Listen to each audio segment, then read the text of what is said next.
Reagan.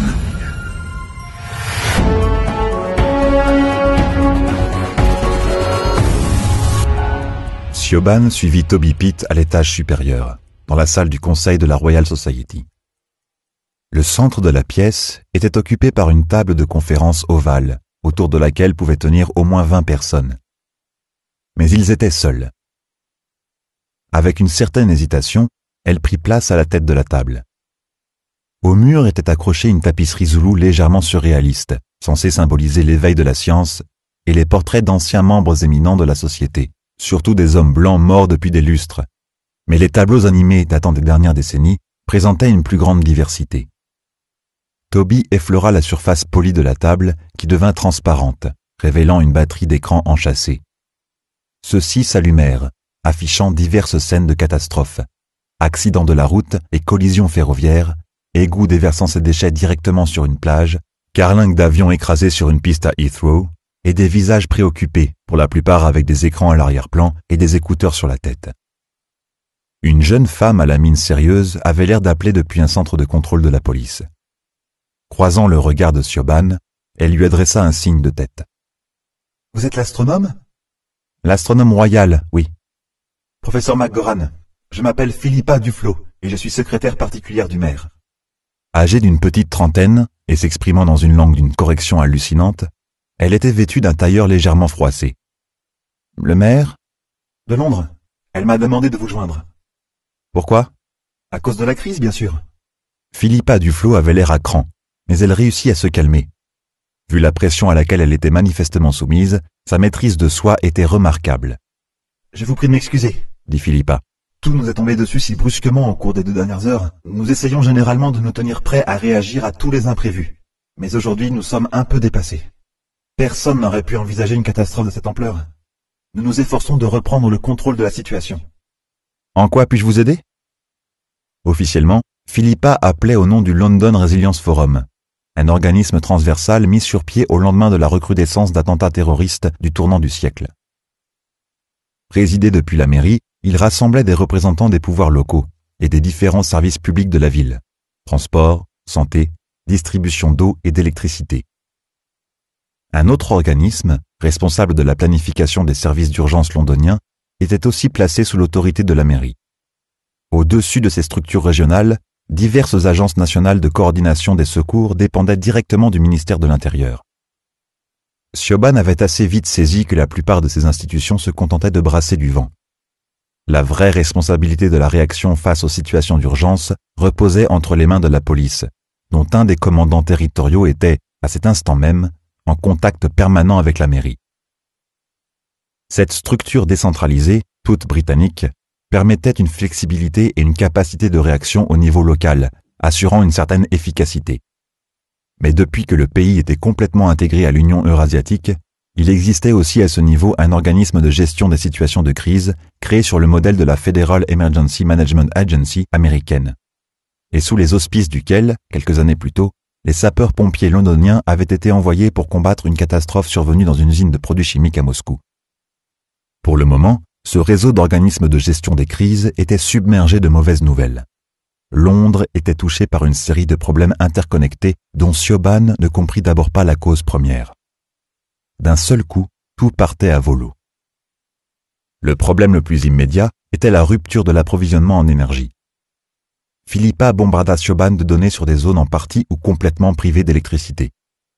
Ces informations étaient agrémentées d'images des conséquences que cela entraînait.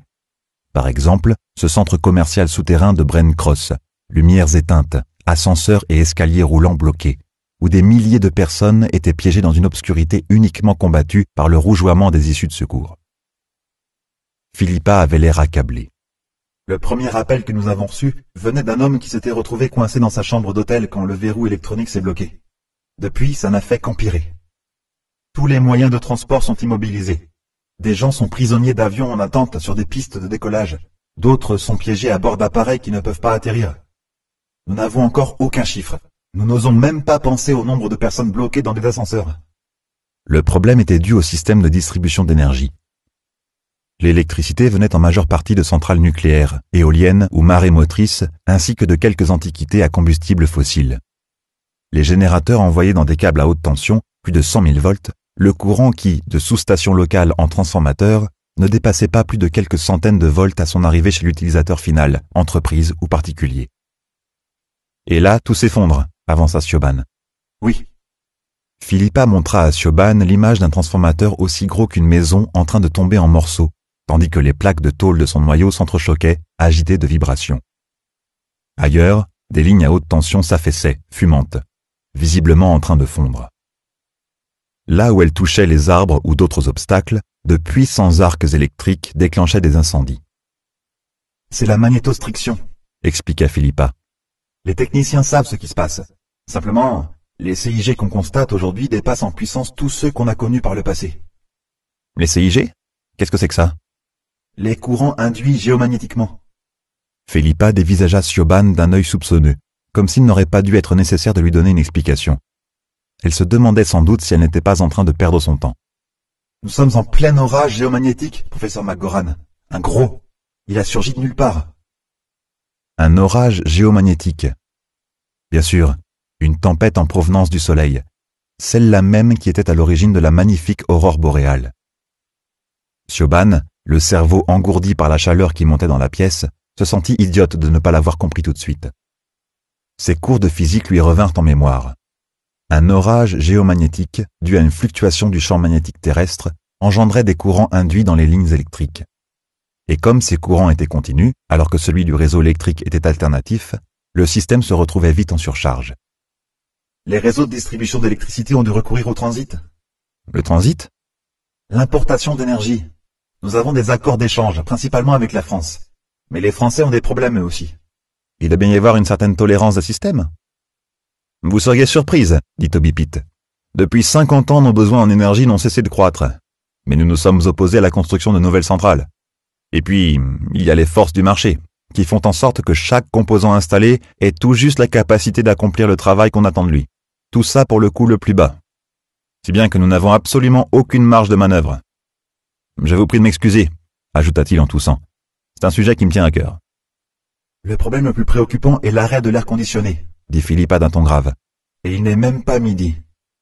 Depuis plusieurs années, les canicules estivales étaient meurtrières. Des gens doivent être en train de mourir, dit Siobhan, que l'idée venait seulement de frapper. Oui, dit Philippa. Les personnes âgées, les nourrissons, les invalides. Et nous ne pouvons pas arriver jusqu'à eux. Nous ne savons même pas combien ils sont. Certains écrans clignotèrent avant de s'éteindre. C'était l'autre aspect des problèmes du jour. Les télécommunications et tous les autres systèmes électroniques cessaient de fonctionner. Ça vient des satellites, ajouta-t-elle. Satellites de communication, de positionnement ou autres. Tous sont soumis à un bombardement intensif. Même les lignes terrestres sont perturbées. À mesure que les interconnexions électroniques du monde entier se délitaient, les systèmes intelligents embarqués, des avions aux voitures en passant par les bâtiments, les vêtements et même les implants personnels, devenaient inopérants. Le pauvre homme coincé dans sa chambre d'hôtel n'avait été que le premier. Toute transaction commerciale était devenue impossible à cause de la défaillance des systèmes de paiement électroniques. Siobhan put assister en direct à un début d'émeute devant une station-service qui s'était brusquement mise à refuser les implants bancaires. Seuls survivaient les réseaux les plus robustes, tels les systèmes militaires et gouvernementaux, ou celui du siège de la Royal Society, qui était encore connecté aux services centraux par d'antiques câbles en fibre optique. C'était son manque d'investissement dans des installations plus modernes qui sauvait cette vénérable institution. « Et la tempête a d'autres conséquences » demanda-t-elle d'un ton hésitant. « Oh oui. Londres est notre priorité. Mais la crise n'est pas uniquement locale ou régionale, ni même nationale. Pour autant que nous le sachions, les infrastructures de transfert de données s'effondrent un peu partout. Le problème est mondial. » Une vue du globe prise par un satellite de télédétection des ressources terrestres en orbite haute s'afficha sur l'écran situé devant Siobhan.